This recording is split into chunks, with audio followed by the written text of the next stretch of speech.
Ashley Bocanegra never saw the betrayal coming. When she arrived at an apartment in Beaufort, Georgia, on a hot August afternoon, she thought she was meeting the father of her child to work things out. But what awaited her behind that door was a calculated ambush that would end in tragedy.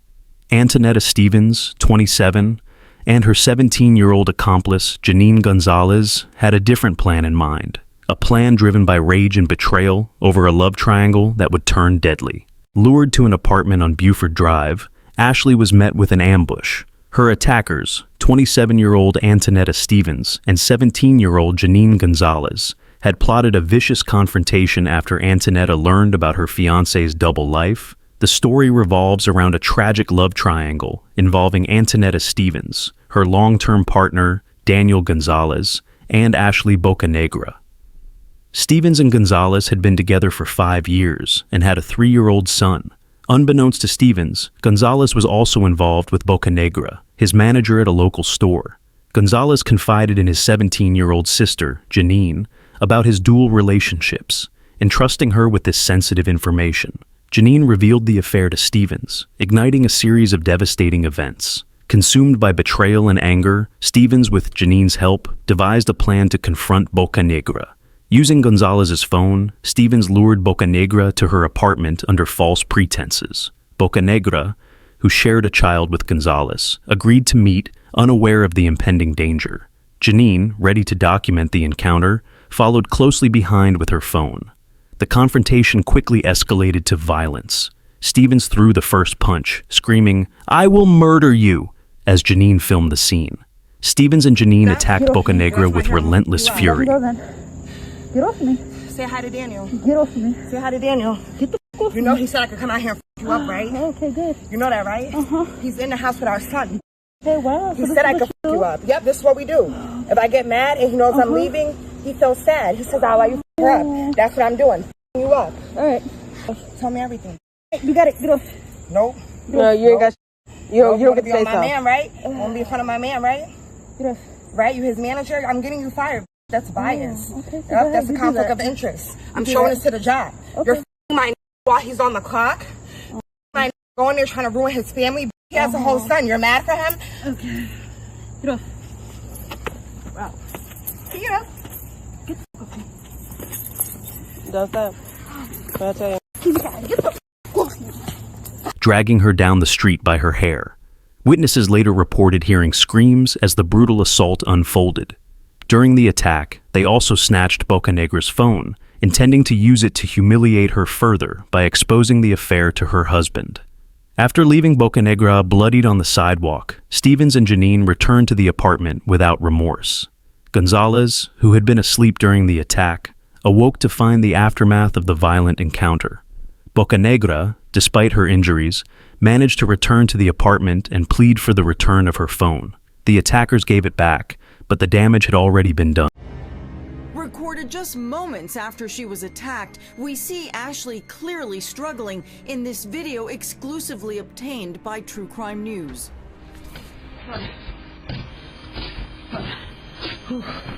By the time her fiancé, Julian, returns home, Ashley is having trouble breathing.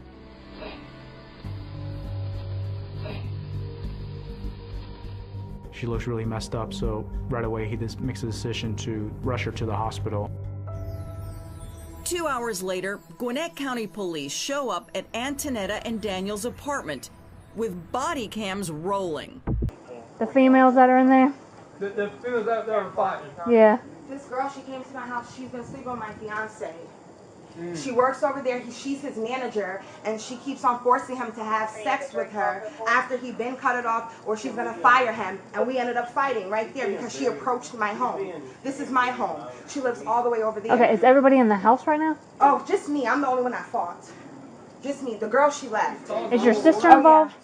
My sister? Yeah, is she? No, that's my sister-in-law. Is she involved? She was there. Are you two arguing, or you guys? No, we're not arguing. Okay, We're okay. so let's go inside. The female that he's been sleeping with. Him? Yes, my Okay. fiance that I've been with for 5 years. We Okay. moved here together from up north. He works at Floor and Decor. He's been sleeping with his manager. And that's who was here? Yes. Okay. And I've been feeling it for some time now. Okay. Yesterday I'm walking to Quick Trip. I see them walking together. And you're a woman, you know our intuition. I know that's the girl. I seen her, we argued yesterday, he broke it up, it was fine. This morning now, she's calling, text him, saying that she's gonna be coming here. I waited for her. When the police questioned Antonetta about the incident, she claimed that Ashley had shown up at her apartment and initiated the fight. Antonetta insisted that she was merely defending herself. When the officers pressed further, asking if anyone else was involved in the altercation, Antonetta firmly said no, denying any involvement by others. However, the police found this to be an obvious lie, given the evidence and witness statements indicating that Antonetta's 17-year-old sister-in-law, Janine Gonzalez, was actively involved in the assault. While treating Ashley Bocanegra for severe injuries at the hospital, a concerned nurse noticed clear signs of a violent assault. Realizing this was no accident, the nurse quickly called the police, reporting her suspicions of an attack. I was calling to report an assault on one of my patients who came to the ER. After speaking with the concerned nurse, the police turned their attention to Ashley, who was conscious but in obvious distress. Struggling to breathe due to her fractured ribs and internal injuries, Ashley tried her best to communicate. Every word came out strained and weak, but she managed to convey key details that confirmed she had been attacked. They told us that she found out you were sleeping with her fiance.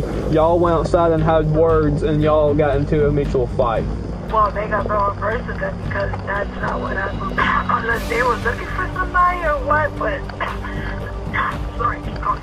Due to the severity of her condition, she was later airlifted to another hospital, but succumbed to her injuries, which included fractured ribs and liver trauma. Stevens and Janine learned of Bocanegra's death later that day. When the police arrived to arrest Stevens, she showed a chilling indifference, remarking, "She died? Okay, wow, I'm so sorry about that. That was not my intention."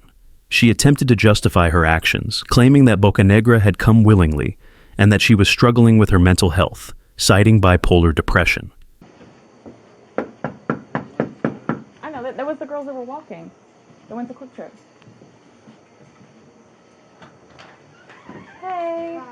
I'm Detective Carter with Gwinnett County Police. Are you your internet? Yes, hi. Hey, this is Detective Poppy or Sergeant Poppy. Hi, nice to meet you. We know that there was like an incident Yeah. that happened earlier today. Has anyone called you about it since? No. Was somebody supposed to? Well, we just got another call about it. So I guess the girl went to the hospital Okay. and she died. She died. She's dead.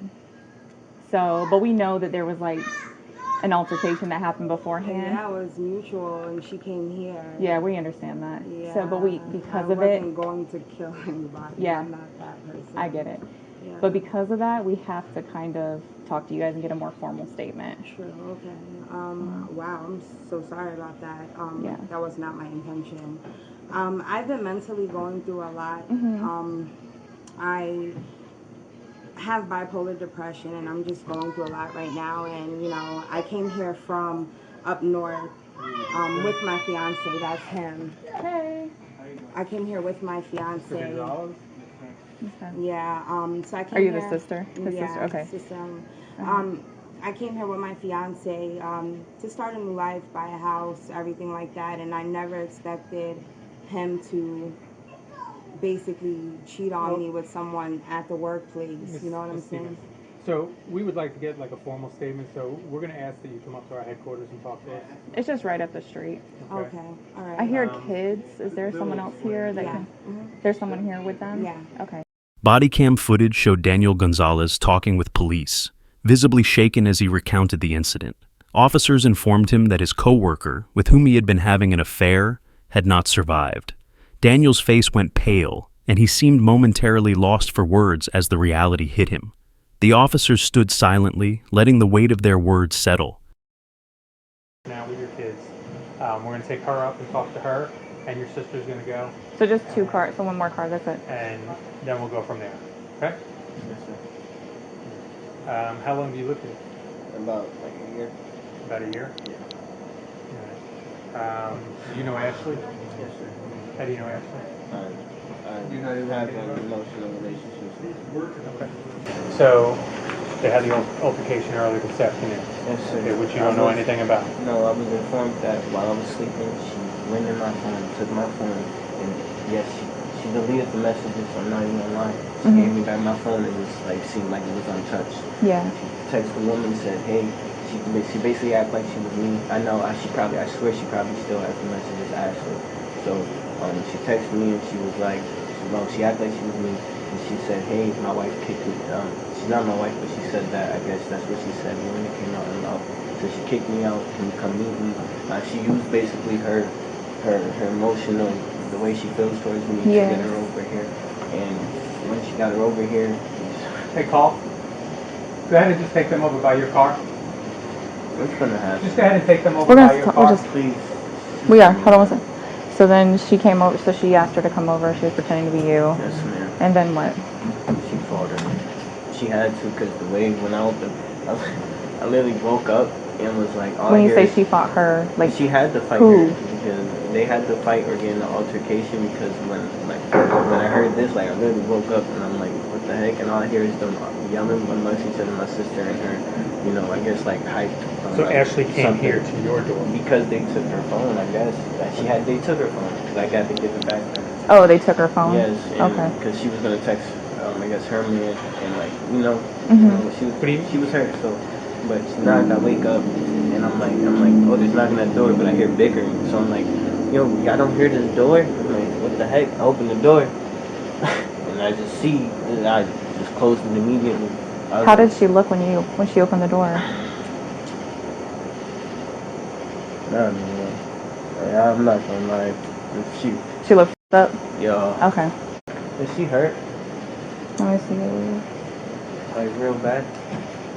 So honestly, I'm not gonna make a show. I'm not gonna go and yell. I'm not gonna go call her. I just want to know. Well, yeah, we got a call from the hospital a little while ago, and she actually passed away from. Bro, stop playing with me, please. Seriously. Please stop playing with me. Sure. Please stop playing with me. Sit down. Please Sit down. stop Sit down. playing Sit down. with me. Sit down. Sit down. Sit down. Sit down. Please stop playing with me. Shh. Breathe. Breathe. Please stop playing with me, man. Breathe. Shh. Breathe. Always. Look at me. Look at me. Breathe. Always. Janine Gonzalez's behavior during the interrogation was disturbing, characterized by an odd blend of casual indifference and childlike disbelief that puzzled the detectives. Throughout the questioning, she displayed a demeanor that starkly contrasted with the severity of the violent incident under investigation. Her recounting of the assault on Ashley Bocanegra resembled a trivial story rather than a deadly attack, marked by nonchalance and an unsettling lack of remorse. At the start, Janine leaned back in her chair, occasionally smirking or giggling as she described the events. Just go through basically, since I wasn't there, and I'm playing catch up basically. So what happened? So like, let me start to where it leaded. Okay. Okay, so like, since I've been down here, they haven't been on good terms. So, you know, arguments back to back. So like, we just came back from Florida like not too long ago from her mom's wedding, and we left on bad terms with everybody because my brother got into a incident with her stepdad. So ever since that happened and we left Florida, it's just been rockier. It's just been worse arguments. So yeah, sorry, I just cursed. You're fine. Okay. I flipped up earlier. Okay. So like, they're arguing or whatever. So my brother, him being a man, cheats. Like always, he's feeling less than, he thinks it's okay to cheat, so, he tells me. So, he tells me who's he cheating with and stuff. Now, me and my stepsister, not my stepsister, my sister-in-law, we're very close, like, so close, like, you understand. Like, she's more of a sister to me than my brother's a brother to me, Yeah. So, like, we're very close. Yeah. So, once he told me, Janine's attitude was disturbingly flippant, as if she were recounting a petty argument rather than a violent assault. She smiled, chuckled, and gestured animatedly. It's girl code. Yes, right? So, especially right after he told her, after he told me what he was doing, he wanted to do it with her. So I was just like, I'm about to tell her. 2 days prior before this day, we were just chilling. She was working, and Daniel did something to her to make her upset. So we were talking or whatever, and I was just like, oh, I forgot to tell you. No, I didn't forget, but I still, So I was like, told her what happened. He explained what she did or whatever. She was like, oh, really? She's upset, whatever. I was like, don't tell him that I told you, because he's going to be mad at me. Right. Okay, so after that, he explained how the girl looked to me, though. And, curly hair, Puerto Rican, skinny girl. So I was like, alright. So then I explained it to Antonetta. So the next day after that, we went to the store. Last night. We went to the store last night, and we were walking to Quick Trip. Quick Trip is right there, I know, I saw y'all walking earlier. Yeah. I thought that was you guys. Okay, so we walked to Quick Trip. As we're walking to Quick Trip, both of them are walking together from Quick Trip. So they're just now leaving, and we're just now coming. So Antonetta is like, is that Daniel walking? So now she runs to him like, who is this? So he's like, oh, it's my worker or whatever. Mind you, before we walked to Quick Trip, we asked him, when you go on your break, can you take us to the store? He said he couldn't leave on his break. So when we saw them walking, it was like, you just said you couldn't leave on your break. Now you walking with her to the store? After that, she's kicking Daniel or whatever. She don't want to live with him no more. It's either he gonna leave or she's gonna leave. And she gotta leave with the kids, everything. So it would make sense if he just left. So he's getting kicked out, whatever. And then I guess she was coming to see him. He was getting kicked out. I don't know. I was in those messages. I'm not sure what was said. But I guess she was coming to see him because he was getting kicked out. And Antonetta saw the messages. So she decides, like, yeah, now she's about to come see you. Now I'm about to beat her up. Because you just saved me from her the other day. No, that's how it was. So she's coming. So Antonetta and me, we go. And she comes to the house, big fight. So, after the fight, we took her phone. We were going to call her husband to let her know that, Janine casually described the incident, laughing as she recounted taking Ashley's phone. Her tone was light, as if the whole event were a trivial matter. We took her phone, just to stir some trouble, she chuckled, treating it like a harmless prank. Oh, okay, so we closed the door. She started banging on the door like crazy, because, we got her phone. She wants her phone back. Yeah. So then we gave her phone back, and then I don't know what the hell happened after. She gave her phone back, literally, like, she left right after. I don't know how she left. Like, I wasn't watching after that, because my brother was mad as hell, and, he don't want me in the business. I was already in it too much. So he's like, on my ass, so I'm just like, okay. So I don't know what happened after she left, but literally right after she left, a third party called the police. They came, made a report, and then after that, it was over, whatever.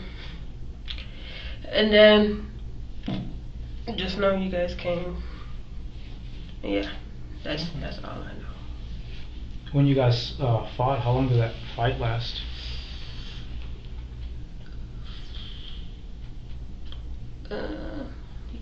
2 minutes. Okay. Yeah, it was early. But yeah, that's about it. Have you ever been in fights before? Me? Mm-hmm. Yeah. You have? Oh. You seem kind of athletic. You play sports when you're in school? No. Oh, okay. Yeah. Do I really look athletic? Yeah, you look athletic. Yeah, you got some shoulders on you. Why would you do that? Yeah. You don't know if I just care about these shoulders. As the interrogation continued, Janine's emotional responses fluctuated. Sometimes, she seemed to regard herself proudly as a key player in the incident, minimizing her involvement with dismissive remarks like she barely laid hands on the victim. Her recounting was punctuated with self-justifying statements, aiming to present her actions in a better light without expressing regret. This mixture of bravado and defensiveness hinted at a profound disconnection from the reality of her actions. Her casual attitude towards the violence was particularly striking. When the detectives outlined the gruesome details of the assault, her face showed little concern, maintaining a detached demeanor. So tell us about that. Like, how did that happen? It was very vivid. It happened so fast. You know, fights are just like a blur when it happens. Yeah. But where was she? I know you said earlier she came looking for him. She came because he was getting kicked out, and she wanted to be a little writer. Mm-hmm. When she knows she a side chick and she got a husband at home, like, girl. I know she's breaking up a happy home, but where was she at? Like, no, she has a husband as well. Yeah, no, but where was she at? What do you mean? You said she came and looked for him. Where was she at? How did y'all make contact with her? Through messages. Where did you meet up? She was in our complex. I guess she lives like right near us. A significant shift in Janine's demeanor occurred when the detectives revealed Bocanegra's death.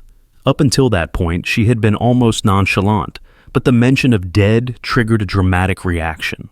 She gasped, her eyes widening in genuine surprise, as if the reality had finally pierced through her indifference. Yet, even then, her surprise seemed rooted more in the unintended consequences rather than sorrow for the victim. Her reaction shifted to frantic attempts to deny her culpability, repeating, "I barely laid hands on her." Despite her shock, a peculiar detachment remained, with remarks like, "That's too bad," revealing her inability or unwillingness to confront the gravity of her actions. This unsettling mix of casualness, disbelief, and erratic emotions painted a chilling picture of someone dangerously desensitized to violence. Like, I think, like, there's like two sides of the complex. You know that hill? Yeah. It goes around, and like when it goes up and around, there's another complex that looks just like the same side. So did she knock on the door at first, or you guys just saw her outside? Outside. She didn't knock. She didn't get the chance to. Okay. Cause like, oh yeah, you got this bitch coming. I'm about to be around. So yeah. Did you guys start yelling at her before you guys approached her, or how'd that go down? Yeah. Yeah. Tell us about that. It wasn't really yeah, it was just like, yeah, and you can't see my and then it was just fine after that. She knew what it was because she got ready to, you know, and it was just fighting. Who was fighting? The girl and another. Everybody? No. Girl, you ain't getting on in? No. Yeah. Of course you did. I know you did. Just a little bit. You got because like you said, that's your homegirl. Yeah. That's yeah. Tell me about that. How that happened. I didn't go crazy though, cause she's small as hell. Like you're enough already. I don't need to be punching her, dragging her. I don't need to do all of that. I'm good. Like in the beginning, she got on the floor, and I kind of like dragged her just a little bit. Just a little bit. And then I stopped. I was just like, it's hard. The adrenaline's going. You know, you gotta. Yeah. I was just like, okay, let me stop. And then they're just fighting. And yeah. Just a little hit. So I didn't really fight her. That's just crazy. What made it stop? She denied any involvement in the fight, despite being fully engaged in the altercation. I don't know. I don't know. That's a weird question. I never nobody. Was she saying anything or Ashley? I mean, no, she was just. I never. Out of all fights I've been in, I never saw somebody talk during a fight like while you're gonna be up talking. I never met somebody that. What was she saying? She was just you know talking. Oh. He doesn't want you. That's why he's not loving me. Just like that. Throwing it out in the air. And then like, it was just such a weird fight. Like she just kept on talking. Then she was like, "Aren't you his sister?" And it was just laughing all the time. It was just weird. She was a weird person. You said she said grab the phone. Yeah. Antoinette said grab the phone. Yeah, I grabbed it. Okay. When she was talking back while she was getting beat up, like, how'd that make you feel? Well, the stuff that she was saying. Like, I didn't care. She's angry. She's mad. Because like, she was. Listen, I don't get bothered by people who talk stuff. You gotta like really do something to me, you know. She was talking about your brother though, and your sister. Yeah, but It was just like, so, like, you. So you weren't mad? You was just nonchalant, just like whatever? Yeah, I can't be that mad now. Come on. She knew what it was. You're going to talk regardless. It's a fight. What do you expect? So, I'm just like, Janine, who had actively participated in the assault, was equally shocked when charged with murder. During her police interview, she initially laughed while recounting the events, but reacted with disbelief when she was informed of the charges. "Me?" she exclaimed. "Whoa, that's too bad. No, what? Murder? I barely laid hands on her. All I did was pull her hair." Despite her protests, her involvement was clear. The investigation revealed that Stevens had meticulously planned the confrontation after learning of the affair. She and Janine acted out of anger and a desire for revenge. Witnesses described the attack as savage and merciless. The evidence, including the video footage captured by Janine, left no doubt about their intent to harm. robbery? Hold up. What? Robbery? Yeah. We didn't steal her phone. We took it so she could come to the house. Oh, you took it? Yeah, You didn't steal it. she got her phone back. Ah. I told you she wasn't leaving unless we gave her back her phone. We just did it so we could call her husband, but we changed our mind. Ah, okay. Gave her phone a day. She got her phone back. She said it was okay for you to take it? No. Oh, okay, yeah, that's a robbery. The other charge is murder. Murder? Yep. You're being charged with murder. Me? Yep. That's too deep. bad. That's deep, right? Yeah, that's insane. Yeah. No. What? Murder? I barely laid hands on her. All I did was pull her hair. Antonetta Stevens and Janine Gonzalez now wear the same orange jumpsuits, their lives reduced to numbered cells and fleeting moments of daylight. Arrested and charged with aggravated battery, robbery, and felony murder, both women face the heavy hand of justice. During her interrogation, Antonetta tried to redirect the blame, suggesting Ashley was somehow responsible, her words hinting at a twisted narrative of a mutual fight. But in the courtroom, there was no room for evasion, only hard facts and cold consequences.